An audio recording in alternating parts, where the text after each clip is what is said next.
Les balados des apprentis sages.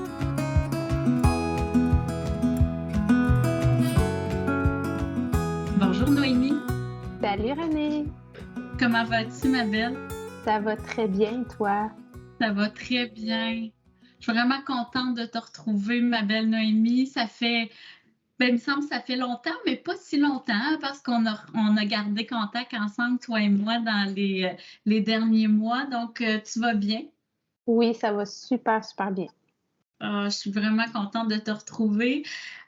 Noémie, merci d'avoir accepté l'offre de venir participer au balado des apprentissages. C'est un beau privilège de te retrouver. Euh, Noémie, étudiante à l'Université de Sherbrooke, tu es de la cohorte de 2016 à 2020. Exact. Donc, tu de celles qui ont passé dans le gros tourbillon de la COVID. Hein? Ça a été l'année difficile, toi, quand tu as terminé. Hein? Ouais, ça l'a terminé un peu rapidement. En fait, on n'a pas pu boucler la boucle de nos 4 ans à l'université, donc c'est un peu plate à ce niveau-là.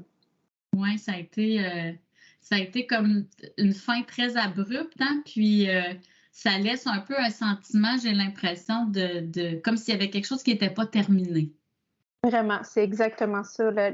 Je me suis sentie un peu comme ça, justement, les 2 mois là, après, je me suis dit, bon, ben, j'ai terminé mon bac, voilà, je suis enseignante, mais rien eu de spécial vraiment. Spécial, hein? Dans ton parcours universitaire, Noémie, toi, tu as fait ton troisième stage. J'avais le plaisir de t'accompagner, moi, comme personne superviseure. C'était un peu une pratique innovante, je dirais, parce que toi, on offrait la possibilité que vous fassiez dans les stages 3 et 4 un stage dans votre région quand c'était votre souhait, ce qui voulait dire qu'on faisait de la supervision à distance. À ce moment-là, si on se recule, c'était pas une pratique courante. Là, on est rendu très, très bon dans la supervision à distance, mais à ce moment-là, c'était pas commun. Mais nous, c'est comme ça qu'on a travaillé ensemble, toi et moi, parce que toi, ton stage 3, tu l'avais fait à Gatineau. Oui, en Outaouais, c'est ça, dans une école en Outaouais, il a fallu que moi je fasse les démarches là, pour me trouver un stage, justement, étant donné que je quittais là, les environs de Sherbrooke. Puis le stage 4, c'était la même chose. En fait, ton souhait, corrige-moi si je me trompe, mais c'était, ben, j'ai un désir de retourner dans ma région après ma formation. Donc, c'était un choix stratégique, en fait, d'aller faire tes stages là-bas. C'est bien ça? Oui, en fait, ça me permettait justement d'aller voir un peu là, à quoi ça ressemblait dans les écoles dans ma région. Donc, c'est pour ça que j'ai décidé de revenir là, pour faire 2 stages. Ouais. OK. Puis dans cette période-là, euh, juste pour être sûre que je ne me trompe pas au niveau du temps, mais c'est entre le stage 3 et 4 que tu es allé faire un voyage au Bénin aussi avec un projet universitaire? Oui, c'est exactement ça. Donc après le stage, c'est ça, après la troisième année de bac, on a quitté, on était une vingtaine d'étudiantes. On est parti pour le Bénin en Afrique. Un voyage très enrichissant. J'en reparle là, souvent avec mes anciennes collègues, puis on a vraiment adoré. Puis même, j'ai même je peux même en partager avec mes élèves actuels de comment ça se passe. Puis vraiment un voyage qui a changé en partie ma vision de l'enseignement au niveau vraiment positif, sur le point positif, mais vraiment, justement, ça m'a donné le goût d'aller peut-être éventuellement dans ma carrière, aller enseigner peut-être ailleurs pendant quelques années. Moi, je te dirais que je me souviendrai toujours de tes petits yeux quand tu es revenu du Bénin, puis que vous avez fait une présentation, puis c'était hyper intéressant parce que là, vous présentiez un peu le fruit du travail que vous aviez fait, mais je me souviendrai toujours des yeux que tu avais, le pétillement, puis l'accomplissement. On dirait que c'était ça que moi, je pouvais voir dans tes yeux à ce moment-là. Donc, tu dis que ça l'a teinté l'enseignante que tu es, puis tes choix ont teinté aussi ton parcours parce que quand on a terminé en 2020, en mars 2020, bon, la COVID est arrivée, là, il y a eu tous les écueils au niveau des écoles et tout ça. Qu'est-ce qui s'est passé avec toi quand le retour progressif est arrivé dans les écoles? Est-ce que toi, tu as eu quelque chose qui s'est présenté pour toi? Oui, en fait, la directrice de l'école où j'ai fait mon stage 4, en fait, m'a contactée étant donné que les élèves devaient être à 2 mètres de distance, donc ils ne pouvaient pas avoir des classes complètes. Donc, elle m'a dit: «Ah, mais j'ai des élèves un peu comme en extra de 4e année qui ont décidé de revenir. Donc, est-ce que tu serais intéressée à les prendre là, jusqu'à la fin du mois de juin?» Donc, j'ai accepté. Donc, ce qu'on a fait, c'est qu'on a pris le local de musique qui a été transformé en fait pour mon local. Là, j'avais, je pense, 7-8 élèves de 4e année. OK. C'est drôle parce que je me souviens quand on en a discuté ensemble au préalable pour préparer l'enregistrement, tu me disais, je trouve qu'avec le recul, c'est un beau contexte d'apprentissage. Il y a moins de pression, il y a moins de stress. Il y avait aussi toute la portion où est-ce que les évaluations étaient, on peut-tu dire facultatives? Est-ce qu'il y avait des balises en tant que telles? Non, moi, on m'a pas demandé d'évaluer les élèves du tout. Donc, justement, c'était comme une entrée dans la profession en douceur, j'ai envie de dire, avec pas beaucoup d'élèves. J'avais des élèves vraiment merveilleux. On a pu faire des projets. Il n'y avait pas de stress il faut faire les évaluations de fin d'année. Tout le monde, tu sais, on revenait un peu d'une d'une situation, on venait de vivre une situation d'isolement et tout ça, donc vraiment, j'ai aimé la façon que ça s'est passé. C'était certain que c'était pas idéal, mais ça m'a quand même permis, c'est ça, d'entrer en douceur puis d'expérimenter des choses un petit peu. Puis toi, tu avais l'opportunité, en fait, de finir l'année scolaire avec eux, donc mai et juin. Puis, dans ton coin, la façon d'avoir un contrat ou d'être recruté, je dirais, par la direction d'école, bien, c'est pas tout à fait nécessairement comme peut-être dans d'autres centres de services, ce qui fait que dès la fin de l'année scolaire, toi, tout de suite, tu savais que tu avais déjà quelque chose qui t'était promis pour l'année suivante. Oui, exactement.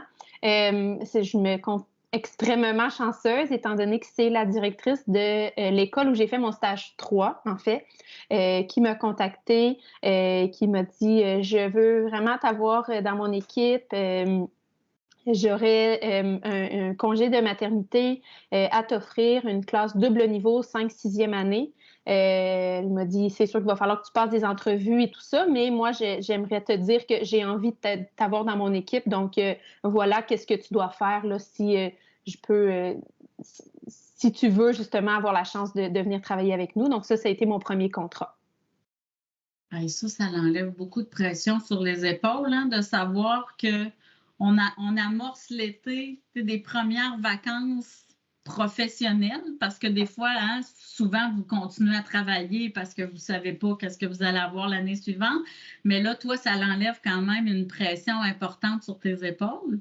Vraiment, vraiment. Puis c'est pour ça que je dis que je me compte tout de même chanceuse, mais j'avais quand même la pression aussi d'avoir un double niveau au 3e cycle, quelque chose que je m'attendais pas du tout là, à avoir. Donc ça a été mon stress durant l'été. Mettons que j'ai quand même essayé de faire des recherches. J'ai acheté des livres pédagogiques sur les classes double niveau. Donc vraiment, il y a eu ce stress-là un petit peu durant l'été quand même.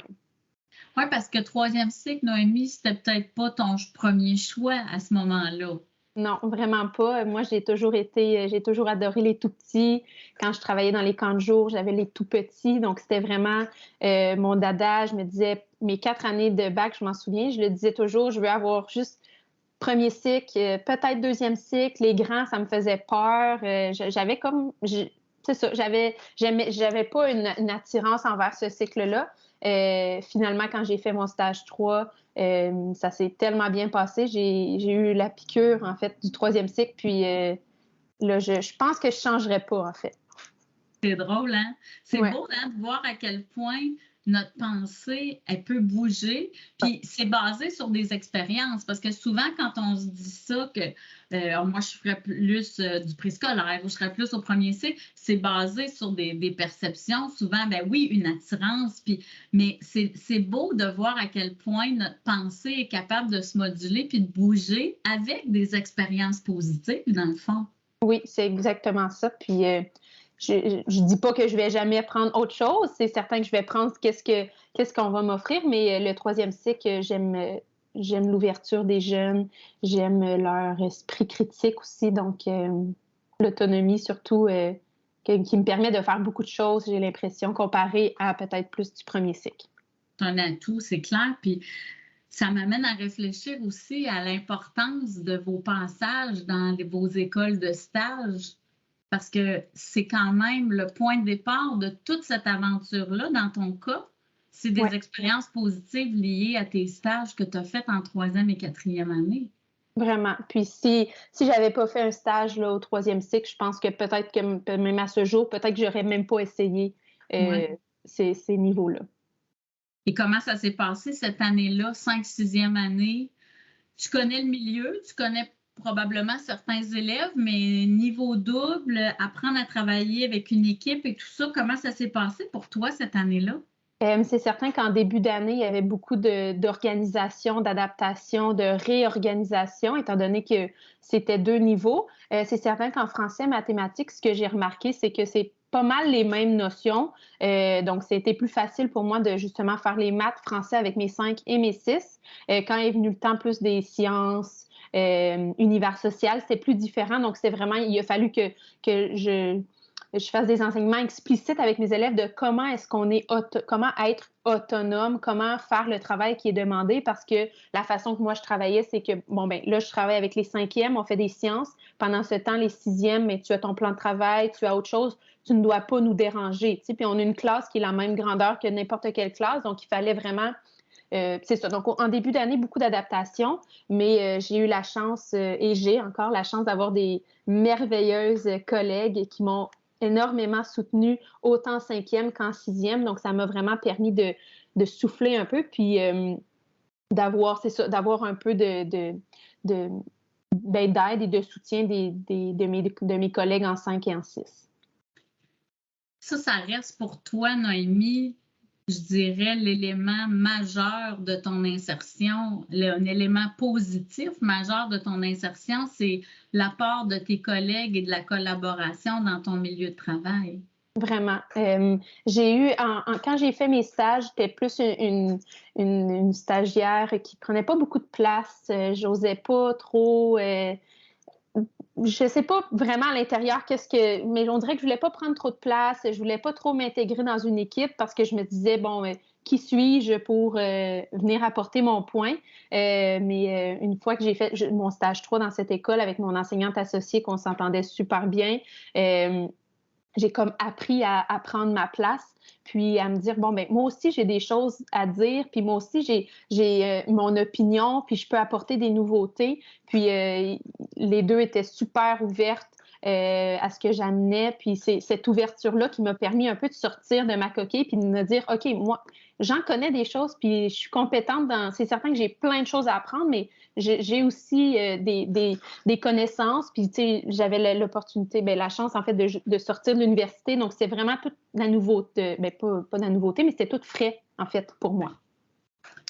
C'est beau de t'entendre parce que c'est souvent une perception qu'on va entendre chez les étudiants qui disent, j'ai rien à y apprendre, moi, puis qu'est-ce que tu veux que j'enseigne à mon enseignante associée, un peu comme tu viens de le dire, je suis qui, moi, pour être capable d'apporter de l'eau au moulin? Et pourtant, c'est tellement un des éléments sur lesquels les enseignants associés sont unanimes à dire, mais c'est pour ça qu'on vous accueille dans nos classes, pour vous entendre, c'est pour vous laisser de la place. Puis c'est vrai que tu l'as fait graduellement comme stagiaire, mais ce que j'entends, c'est comme jeune enseignante, tu as pris cette balle-là pour être capable de travailler avec elle, puis d'échanger, parce qu'elles t'ont apporté, mais c'est sûr que toi aussi t'as apporté. Donc, cette symbiose-là, pour toi, c'est majeur dans ton insertion professionnelle. Oui, vraiment. Puis justement, cette année aussi, je suis encore à cette école-là. Donc, c'est une des raisons, en fait, pourquoi j'ai décidé de rester à l'école, parce que je m'entendais bien avec mes collègues de niveau, mais aussi les collègues, l'équipe école.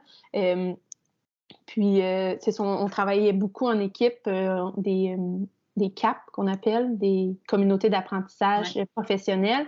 Puis, on pouvait échanger sur nos pratiques, mais aussi sur, moi, avec cet élève-là, je remarque telle difficulté. On pouvait vraiment échanger. Puis, ce que j'ai aimé, justement, c'est qu'on a des pratiques des pédagogies similaires. Donc, ça permet justement de mieux se soutenir, j'ai l'impression, dans ce qu'on fait comme travail, contrairement à, par exemple, si une collègue ne travaille pas du tout de la même façon, mais peut-être que ça peut être plus difficile ou d'échanger. Mais en tout cas, j'ai vraiment je me compte extrêmement chanceuse, puis je leur dis souvent, puis c'est ça. C'est vraiment une des raisons pourquoi est-ce que j'aime autant mon travail. Clairement, puis la vie a fait en sorte que tu restais dans cette école-là pour l'année scolaire en cours là, dans laquelle on est en train qui s'achève là, bientôt. Sauf qu'il y a eu un petit appel qui est arrivé pour toi il y a quelques mois. Donc, toi, en fait, tu es encore en Outaouais. Puis là, il y a quelques mois, il y a une pensée qui est arrivée de dire et si je quittais pour une autre ville? Oui, donc ça faisait un petit bout que j'y pensais, vraiment plus au niveau personnel, pas du tout rapport avec au niveau professionnel, parce que justement, je viens d'en parler à quel point que j'aime mon milieu. Mais il y a eu, c'est ça, il y a quelque chose, un sentiment à l'intérieur de moi qui me disait, et si j'allais voir ailleurs un peu, vivre des nouveaux défis, des aventures. Puis c'est ça, donc je me suis lancée dans ce processus de déménager dans la grande ville de Montréal. Donc, gros changement qui arrive bientôt, oui. Vraiment? Puis comment ça se passe à partir du moment où tu prends la décision? Parce que là, toi, tu as quand même un poste en Outaouais. Ouais. Ça fait à peine 2 ans que tu as terminé l'université, mais tu as déjà un poste. C'est quoi les enjeux? On commence par quoi quand on décide de faire un changement de cet ordre-là, je dirais? Moi, la première étape que j'ai faite, c'est étant donné que c'était comme c'était une décision qui était réfléchie, mais quand même un peu, j'ai le mot, je me sentais rapide, un peu rapide, mais quand même réfléchie. Ce que j'ai fait, c'est que j'ai appelé le syndicat en Outaouais, puis j'ai demandé, parce que j'avais entendu parler je me souviens plus du terme, je pense que c'est congé en différé, ou je me souviens plus du terme, mais quand tu as accumulé tant d'années, tu peux prendre 2 ans pour aller changer de centre de service ou de champ, puis tu peux tout de même garder ton poste pendant ces 2 ans-là. Et après les 2 années, tu dois choisir est-ce que tu reviens ou non. Donc, je m'étais informée par rapport à ça. Malheureusement, ce n'était pas possible pour moi, étant donné qu'il fallait un certain nombre d'années, je pense que c'est 5 ou 7, en poste pour avoir accès à ça. Okay. Donc, on m'a dit non, ce n'est pas possible. Ton seul choix, c'est de démissionner et d'aller dans un autre centre de service. Donc, c'est ce que j'ai dû faire. C'est certain que j'y ai réfléchi, j'ai regardé les pour et les contre, mais comme je répète, c'était vraiment une décision qui était plus au niveau personnel. Donc, quand il a fallu, c'est ça. Donc, ça, c'est la première étape. Après ça, j'ai commencé à m'informer sur comment ça fonctionnait dans le centre de service à Montréal. Il a fallu que je passe une entrevue pour ensuite pouvoir être dans les bassins des candidats. Puis là, c'est ça. Par la suite, j'en ai discuté. J'ai informé mes collègues. Ça a été difficile, très, très difficile. Puis comme je leur ai répété, j'aurais adoré prendre l'école et l'emmener à Montréal. Vraiment, ça aurait été mon souhait de pouvoir faire ça, mais évidemment, pas possible. Mais c'est ça. Donc, ça a été déchirant, mais c'est certain qu'elles étaient tellement contentes pour moi. Puis il y avait aucun doute qu'elle me voyait faire vivre cette nouvelle aventure-là. C'est touchant ce que tu dis parce que c'est vraiment une décision de cœur, hein, de dire, ben là, j'ai une petite voix qui me dit, et si j'allais voir ailleurs? Puis il y a aussi toute une question de synchronicité, hein? Tu es à un moment de ta vie où cette opportunité-là, ben ça peut se placer, puis ça ne veut pas dire que ça ne pourrait pas arriver dans un autre moment, mais là, bon, la vie en a fait ainsi. Mais comme tu disais, quand on est soudé à une équipe, c'est peut-être même un poids de plus à devoir assumer puis être capable de nommer ce changement-là. Tu dis ils t'ont accueilli, mais est-ce qu'en dedans de toi, il y avait un petit doute de est-ce que je fais la bonne chose? Est-ce que... c'est certain que oui, je l'ai encore un peu ce doute à l'intérieur de moi. Je le sais que c'est la bonne décision qu'il fallait que je le fasse, sinon j'allais le regretter, je me connais. Mais c'est certain que l'inquiétude que j'ai, c'est vraiment en ce moment, ça va tellement bien. Mes collègues sont devenus mes amis. Et là, je change de milieu, je change de centre de service, je change de ville. Donc, c'est l'inquiétude de savoir, mais est-ce que je vais être capable de rebâtir des liens comme ça? Pas nécessairement les mêmes liens, c'est pas ce que je cherche, mais d'être capable d'avoir des collègues sur qui je peux compter, qu'on peut se soutenir, de me sentir à ma place comme je me sens en ce moment. À partir de là, je pense, ma belle Noémie, que c'est la confiance qui doit embarquer, qui doit prendre place, de dire, je vais faire confiance à la vie, que la vie va me placer à un endroit où est-ce que je vais rencontrer d'autres personnes. Puis tu l'as très bien dit, puis je pense que c'est un apprentissage sage de dire, ça ne sera pas pareil, ce sera différent, mais il y a quelque chose d'une fibre, un peu une fougue qui est en dedans, puis que tu as envie d'aller voir en tant que telle la réalité montréalaise, voir un peu c'est quoi les différences. Puis ça veut peut-être dire aussi avoir un peu un sentiment de retour en arrière, parce que dépendamment de ce qui va être offert, peut-être que le contrat sera un peu différent. Ça, est-ce que c'est quelque chose qui te dérange? Parce que là, jusqu'à maintenant, évidemment, toi, tu as été comme à la vitesse grand V, tu as eu un poste rapidement. Est-ce que ça, ça a été quelque chose qui a été un enjeu pour toi ou tu acceptes de vivre cette incertitude-là? C'est certain que c'est des inquiétudes que j'ai présentement. Les séances d'affectation arrivent dans quelques jours, semaines. Donc, c'est certain que c'est une inquiétude que j'ai, mais comme tu dis, je décide de faire confiance à la vie. Puis, tu sais, c'est aussi, plus au niveau, c'est ça, professionnel, c'est que j'ai été 3 ans dans la même école où est-ce que j'ai fait un stage et j'ai eu un contrat et poste cette année.